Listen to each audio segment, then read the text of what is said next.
नमस्कार। बिल्कुल आप सही भारत लाइव ही देख रहे हैं। मैं सवेरे सवेरे आपके सामने और ऐसी ऐसी खबरें लेकर के आया हूं कि आप सुबह के नाश्ते के साथ आपको तीखे चीज़ों की ज़रूरत नहीं पड़ेगी, क्योंकि बिहार की राजनीति के वो तीखे लम्हे और तीखी बातें लेकर के आया हूं जो आपको आज पूरे दिन चटकारे लेने के लिए मजबूर कर देगी। भारतीय जनता पार्टी जो लगातार बिहार में नीतीश कुमार की पिछलग्गू बन के चल रही है, वो आज एक अहम बैठक दिल्ली में करने वाली है। बिहार के सभी एमपी को बुलाया गया है, यानी कि 17 एमपी बिहार के आज दिल्ली में दरबार लगा रहे हैं और वहाँ जेपी नड्डा के साथ साथ पार्टी के 2 सुप्रीमो नरेंद्र मोदी और अमित शाह के साथ बैठकें होंगी। और इस बैठक में ये तय होना है कि एनडीए का भविष्य क्या होगा, नीतीश कुमार का भविष्य क्या होगा, भारतीय जनता पार्टी का भविष्य क्या होगा। आप यदि भारतीय जनता पार्टी से चुनाव लड़ना चाहते हैं तो आपका भविष्य क्या होगा, नीतीश कुमार कौन सी सीट भारतीय जनता पार्टी के लिए छोड़ेंगे और कौन सा भारतीय जनता पार्टी का सीट छोड़ने के लिए मजबूर करेंगे। हमने आपको लगातार बताया है कि इस बार नीतीश कुमार की नज़र 2005 और 2010 में अपने द्वारा या अपनी पार्टी के द्वारा जीती गई सीटों पर है।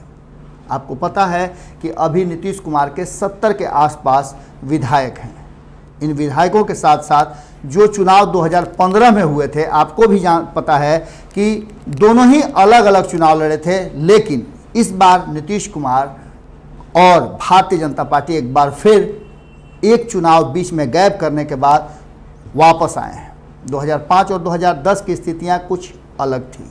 अब नीतीश कुमार उन्हीं सब स्थितियों को चर्चा करके भारतीय जनता पार्टी के भी वो कुछ सीटें हैं जिसको लेकर के चर्चा कर रहे हैं और उन सीटों पर अपनी दावेदारी प्रस्तुत कर रहे हैं। इतना ही नहीं, राजधानी पटना के लगभग 20 से 25 ऐसे सीट हैं जिन पर भारतीय जनता पार्टी का दावेदारी है, उसको भी वो अपनाना चाहते हैं।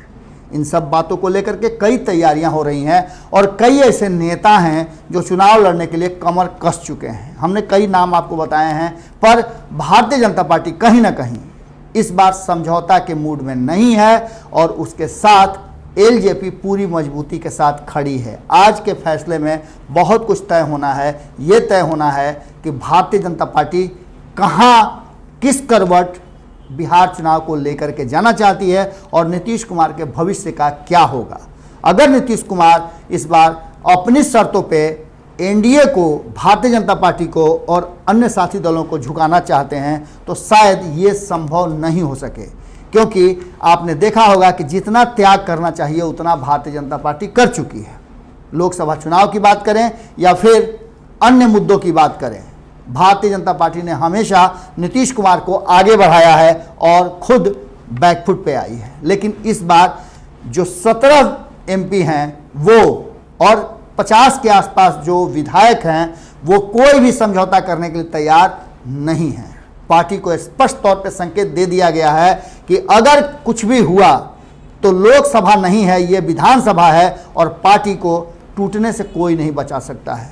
दूसरी तरफ आपको पता है कि दरवाज़ा खोल करके बैठे हुए हैं। सिर्फ नो एंट्री का बोर्ड कुछ लोगों के लिए लगा हुआ है महागठबंधन में, बाकी लोगों को एंट्री कराने का पूरी तरह से प्लान बना हुआ है।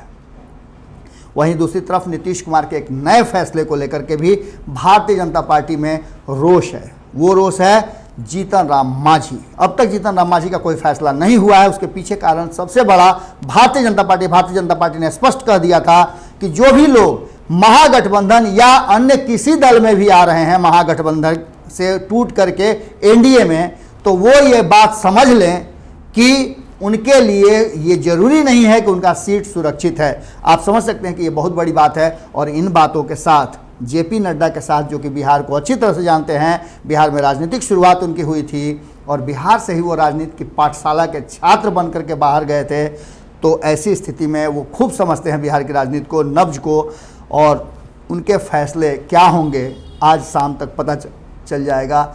एनडीए का भविष्य तो तय होगा ही, भारतीय जनता पार्टी और नीतीश कुमार के भविष्य पर भी एक बड़ा फैसला हो सकता है कि आज शाम तक आपके सामने आ जाए, क्योंकि भारतीय जनता पार्टी अब किसी भी तरह के समझौता के लिए तैयार नहीं है। चुप्पी बहुत कुछ कहती है। लगातार भारतीय जनता पार्टी के कई ऐसे कद्दावर नेता हैं जो लगातार अपने बयानों से सुर्खियों में रहते थे, सभी के जुबान पर ताले लगे हुए हैं।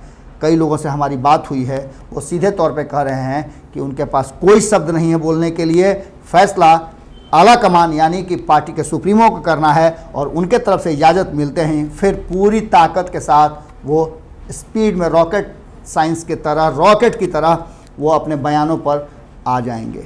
लेकिन अभी स्थिति यह है कि 2020 के चुनाव में स्थितियां पहले से काफ़ी बदली हुई हैं।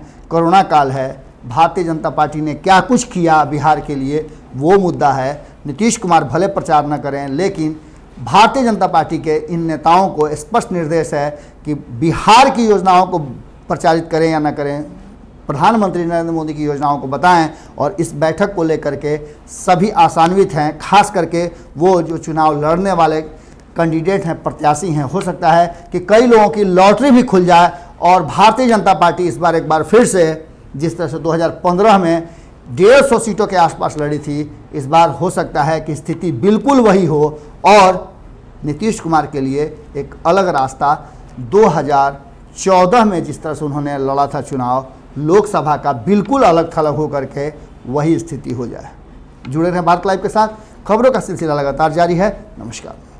बढ़ाएं अपना कदम सक्सेस की ओर शिखर करियर इंस्टीट्यूट के साथ। शिखर करियर इंस्टीट्यूट पूर्वी भारत में एकमात्र कोचिंग संस्थान जो एक्सक्लूसिवली है मेडिकल एंट्रेंस एग्जाम के लिए।